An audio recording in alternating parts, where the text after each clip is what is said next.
বিশ্ব ফুটবলে রাজস্ব আয়ের বড় একটি অংশ আসে টিকিট বিক্রি থেকে। সম্প্রতি ইউএফার প্রকাশিত ইউরোপীয় ক্লাব ফাইন্যান্স এবং ইনভেস্টমেন্ট ল্যান্ডস্কেপের রিপোর্টে উঠে এসেছে টিকিট বিক্রি করে আয়ের শীর্ষ তালিকা, যেখানে শীর্ষে রয়েছে স্প্যানিশ জায়ান্ট রিয়াল মাদ্রিদ। 2023-24 মৌসুমে টিকিট বিক্রি করে রিয়াল মাদ্রিদ আয় করেছে 153 মিলিয়ন পাউন্ড, যেখানে প্রতিটি ম্যাচে গড় আয় 6.1 মিলিয়ন পাউন্ড। ফলে প্রতিটি ম্যাচে সমর্থকদের গড়ে খরচ হয়েছে 84 পাউন্ড করে। দ্বিতীয় স্থানে থাকা পিএসজি টিকিট বিক্রি করে আয় করেছে 139 মিলিয়ন পাউন্ড, আর তৃতীয় স্থানে থাকা আর্সেনাল আয় করেছে 127 মিলিয়ন পাউন্ড।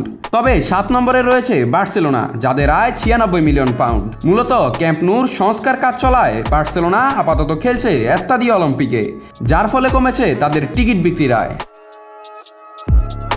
যদিও ক্লাব ভিত্তিক টিকিট বিক্রিতে রিয়াল মাদ্রিদ এগিয়ে, তবে লিগ ভিত্তিক আয়ের শীর্ষে রয়েছে ইংলিশ প্রিমিয়ার লিগ। গেল মৌসুমে তারা টিকিট বিক্রি করে আয় করেছে 830 মিলিয়ন পাউন্ড, যেখানে লা লিগার আয় 481 মিলিয়ন পাউন্ড এবং বুন্দেসলিগার আয় 430 মিলিয়ন।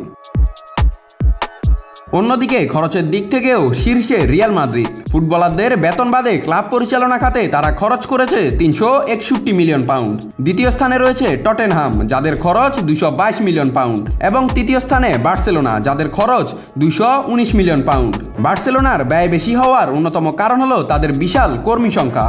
ক্লাবটিতে কাজ করেন 1781 জন কর্মী, যেখানে দ্বিতীয় স্থানে থাকা ব্রায়ান মিওনিকের কর্মী সংখ্যা 1347। এই তালিকায় 3 নম্বরে আছে রাশিয়ান ক্লাব জেনিত, যাদের ক্লাব পরিচালনায় কর্মী সংখ্যা 1302 জন, যেখানে কিছুটা পিছিয়ে আছে রিয়াল মাদ্রিদ, যাদের কর্মী সংখ্যা চতুর্থ সর্বোচ্চ 1163 জন। নাত রাহুল, নিউজ না স্পোর্টস।